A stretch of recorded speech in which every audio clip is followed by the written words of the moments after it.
kulanti wacan oo wanaagsan daawadayaasha ku xiran channelkan Shabalala Tiyub ku soo dhawaada mar kale iyo muuqaal cusub. Maanta waxaan idin soo gudbinayaa arooskii qarniga oo ay dad badan la yaabeen kaasoo ka dhacay magaalada Muqdisho. Waxaa halkaa isku guursaday ayeeyo 70 sano jir ah iyo wiil 30 sano jir ah kaasoo macallin ka ahaa mid ka mid ah dugsiyada Quraanka ee magaalada Muqdisho ku yaalo. haddaba waxaan idin soo gudbinayaa sidee ayay isku barteen labadan lamaane ee dunida iska aanshaqay halkeese ayuu xiriirkooda jacayl ka soo bilaabmay. inta aanan ku bilaabin daawade haddii ay tahay markii kuugu horeysay ee aad soo booqato channelkan Shabalala Tiyub waxaan si xushmad leh kaaga codsanayaa inaad channelka subscribe aad saarato furatana gambaleelka si ay kuu soo gaaraan barnaamijyada aan halkan ku soo baahiyo.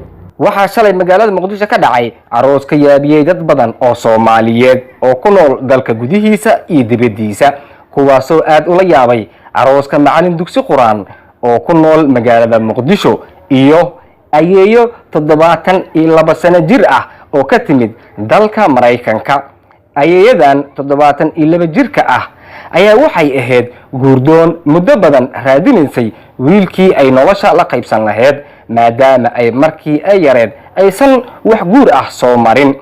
sidoo kale ayeeyadan ayaa marar badan ku soo noqnoqonaysay dalka si ay u hesho wiilkii ay nolosha la qaybsan lahayd walow aysan xilligaas aysan helin qofkii ay nolosha wada qaybsan lahaayeen.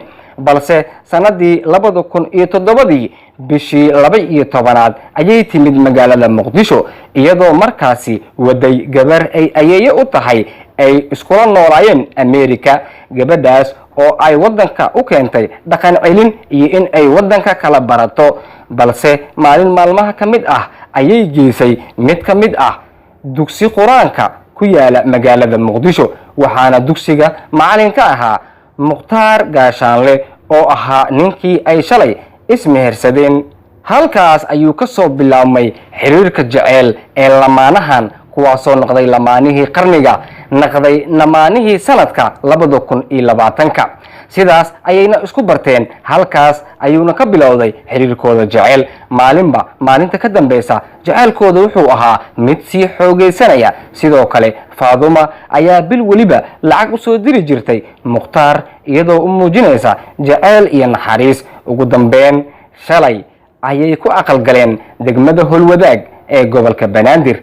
lamaanahan qarniga ayaa shalay ilaa maanta sawiradooda iyo muuqaaladooda arooska waxaa aad loogu hadal hayaa baraha bulshada. dadkuna waxay ahaayeen kuwo qof walba uu fikir gooni ah uu ka bixinayay.